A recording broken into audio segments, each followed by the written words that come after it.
정명훈 서울시장 예술감독 그리고 새정치민주연합의 권은희 의원에 대한 수사가 본격화되고 있습니다. 저희 뉴스탑10에서 오늘 단독으로 여러 가지를 취재를 했는데 어떤 혐의를 받고 있는 거고 그리고 수사는 어디까지 진행이 되어 왔는지 궁금하신 부분들 저희가 다 짚어드리겠습니다. 이동혁 차장. 네. 자, 일단은 정명훈 감독 이야기부터 해봐야 될 텐데 정명훈 감독 고발된 지가 얼마 안 된 것 같은데 벌써 수사가 진행이 막 되네요. 그렇습니다. 어떤 사건은 몇 개월씩 질질 끄는 경우도 흔하게 요즘 보고 있는데 네. 이번 사건은 경찰이 비교적 신속하게 움직이는 것 같습니다. 한 시민단체가 이 정명훈 서울시 시향 예술감독이 이 항공권을 횡령했다라는 혐의로 고발을 한 사건이 있었습니다. 네. 이에 대해서 최근 경찰이 이 종로경찰서에 배당이 됐는데요. 종로경찰서에서는 이 고발한 시민단체 대표를 이 고발인 자격으로 최근 조사를 마쳤습니다. 예, 그래서 어제 조사를 했군요. 그렇습니다. 그렇기 때문에 이 정명훈 예술감독, 이 피고발인 신분이기 때문에 과연 언제 소환 조사를 받을 것인가 관심이 쏠릴 수밖에 없는 상황입니다. 그렇군요. 자, 일단 혐의. 뉴스탑10에서 그동안 정명훈 감독의 여러 가지 문제점에 대해서는 참 많이 보도를 해드렸는데 그런 것들이 이렇게 수사로 연결되는 힘이 되지 않나 이런 생각도 좀 해봅니다. 주요 혐의, 일단 좀 혐의부터 짚어주시죠. 그렇습니다. 이 매니저에게 제공되기로 계약이 돼 있었던 그 항공권이 있습니다. 그런데 이 매니저가 아닌 아들과 며느리가 쓴 항공료를 서울시에 청구해서 1,350만 원을 받아갔거든요. 예. 이 부분에 대해서 정명훈 예술감독이 횡령한 것이다라고 해서 시민단체가 고발을 한 것이고요. 네. 2010년에는 이 4,100만 원에 이르는 이 항공권도 가로챘다 이런 주장을 하고 있습니다. 무슨 얘기냐면 이 전자 티켓을 끊어놓고 이를 철회를 했습니다. 취소했죠. 해버리고 예약 나서는. 취소한 다음에. 그런데 이 취소하기 전에 이 전자항공권을 가지고 서울시에 제출을 해서 4,100만 원을 받아간 거죠. 예. 물론 이 정명훈 예술감독은 그 이후에 항공권을 실제로 지불을 샀다라고 주장을 하고 있습니다만 이 시민단체에서 봤을 때는 엄연한 횡령행위다라고 주장을 하고 정 예술감독을 경찰에 고발을 한 겁니다. 네. 자, 이 부분 일단 1,350만 원 부분에 대해서는 서울시 감사를 통해서 돌려내라, 토해내라 이렇게 요구를 했는데 뉴스탑10에서 지난번에 3월 31일 날까지 확인을 저녁에 했는데 돈이 안 들어왔다고 얘기를 했는데 방송 직후에 연락이 왔습니다. 돈 들어왔다.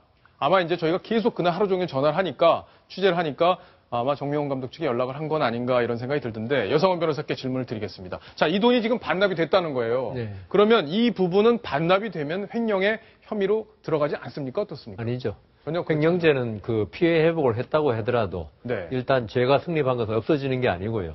다만 그 반납을 했다면 나중에 재판을 받을 때 저게 유리한 정상으로 참작돼서 형을 조금 낮게 받는 데는 도움이 됩니다. 예. 자, 그럼 정명훈 감독이 언제쯤 소환돼서 조사를 받게 될지 이 부분도 아주 궁금한데 이게 거장이기 때문에 쉽게 이렇게 소환 조사가 이루어질지 이 부분도 좀 예측하기 좀 어렵습니다. 어떻습니까? 국민적 관심사가 워낙 이게 크게 벌어져 있는 사안이기 때문에 경찰에서도 신중한 자세를 보이고 있습니다. 일단 정명훈 예술감독은 오늘 7일이죠. 오늘부터 이 서울시향 공연이 있습니다. 그래서 국내에 현재 들어와 있는 것으로 확인이 되고 있고요. 예. 아마도 확인된 바로는 이달 말까지는 국내에 머물 예정으로 알려져 있습니다. 그리고 변호사를 직접 선임을 해서 이 경찰 수사에 대비하고 있는 것으로 전해졌는데요. 이렇게 대비를 하고 있는 것으로 보면 이달 안에는 경찰에서 소환을 하고 조사를 직접 하지 않을까 예상하고 있습니다. 경찰에서 직접 조사를 할 것 같다 이런 건데 그럼 여성원 변호사 지금 프랑스와 한국을 왔다 갔다 하는데요. 정명훈 네. 감독이. 나가버리고 안 들어오면 어떻게 하는 거죠? 출국 금지나 이런 가능성은 어떻게 보십니까? 정명훈 감독이 나갔다가 안 돌 리가 있겠습니까? 예. 그 한국이 자랑하는 음악가께서 한국이 자랑하는 음악가께서 이게 전자티켓 4,100만 원을 허위로 받아가신 게 저희들 참 가슴 아프고. 그러니까 문제가 되는 거죠. 예. 우리가 이 정명훈 감독 그러면 정트리오의 그 일원으로서 참 가정교육 잘 시켰다고 그 어머니께서 전부 다 부러워하고 이렇게 한국이 낳은 예술가라 그랬는데 이런 일에 휘말리니까 예. 저희들로서도 실망도 되고 참 어떻게 한탄스러워 금치 못하는데 제 생각에는 이 사건이 상당히 그 경찰에서 수사가 진행된 것 같습니다. 그러니까 이제 그런 정보가 들어가니까 정 감독도 변호사 선임하고 경찰 단계부터 적극적으로 아마 대응하겠다 하는 거 보니까 지금 이 사실관계는 상당한 정도로 확인된 게 아닌가 예. 그런 생각이 듭니다. 자, 이번에는 이제 권은희 의원 이야기를 좀 해보겠습니다. 지금 위증죄로 고발이 돼 있는 상태인데, 윤정혜 기자. 네. 지금 위증죄를 입증할 수 있는 결정적인 증인, 최근에 소환 조사를 받았다는 보도가 오늘 동아일보에 단독으로 실렸더라고요. 네. 그러니까 핵심 참고인을 소환을 했는데요. 바로 당시 서울지방경찰청 수사 2계장이던 김병찬 총경입니다. 네. 이 총경 어떤 사람이냐 하면요. 이 권은희 수사과장 당시 수시로 통화하면서 수사 과정을 또 협의를 해왔던 인물인 만큼 당시 권은희 의원이 어떤 얘기를 했고 어떻게 수사를 해왔는지를 가장 잘 알고 있는 인물이거든요. 그런데 이 총경을 소환해서 검찰에서 조사를 하는 과정에서 이 총경이 이렇게 얘기를 했습니다. 서울경찰청이 축소 수사를 지시했다는 권 의원의 주장은 허위였다라고 이야기를 한 겁니다. 그렇군요. 그러니까 권은희 의원하고 나하고 계속 그동안 통화를 하면서 여러 가지 얘기들을 해왔는데, 권은희 의원의 주장은 허위였다. 그렇죠. 이거를 본인이 이제 증언을 한 건데, 자, 일단 뭐 권은희 의원 입장에서는 이 증언 자체가 거짓이라고 또 얘기할 수 있기 때문에 이제 공방이 계속 될 수 있을 것 같습니다. 자, 이동희 차장. 네. 이게 보니까 지난해 7월 고발이 된 거예요. 이제 그렇죠. 정명훈 감독의 경우에는 뭐 지난달에 고발이 됐기 때문에 이제 고발된 지 얼마 안 돼서 수사가 쭉 진행이 되는 건데, 이게 무려 10개월이나 걸렸습니다. 참고인 조사하는데요. 어떻게 봐야 되는 겁니까, 이건? 그렇기 때문에 야당의 눈치를 보고 있는 것 아니냐, 이 검찰이 야당 눈치 보기 하는 것 아니냐, 이런 의혹과 비판이 나올 법한데요.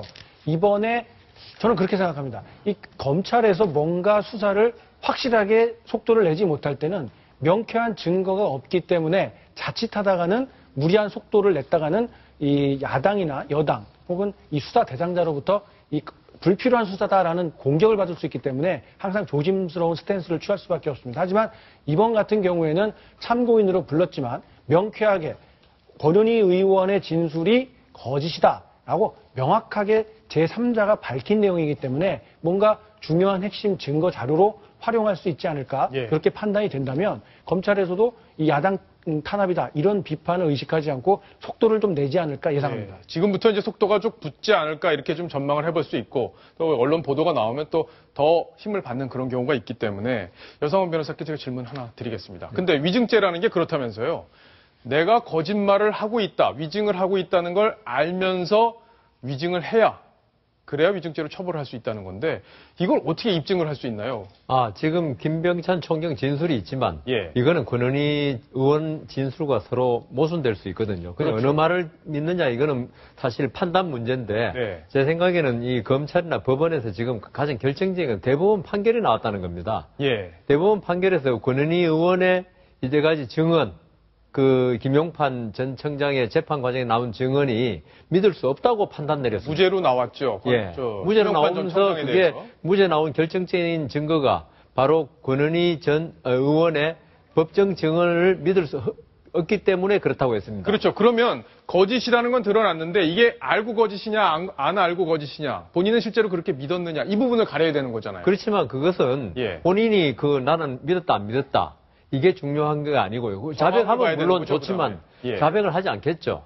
그렇다면 결국은 이 수사 전부 정황, 예. 사실관계 가지고 대법원, 그래서 제가 지금 드린 말씀이 이번 대법원 판결이 누구 말이 맞느냐에 대해서 아주 기준이 되는 거죠. 네. 이 때문에 지금 권은희 지금 의원으로서는 아주 지금 안 좋은 상황에 몰린 겁니다. 그러니까 검찰이 조금 전에도 이제 그래픽으로 보여드렸는데, 혐의 입증을 자신하고 있는 그런 상황, 대법원 판결과 관련이 돼 있고 증인들의 진술이 일관되고 있다. 바로 그 부분이 아닐까 싶습니다. 자, 시청자 질문이 왔는데 보고 가겠습니다.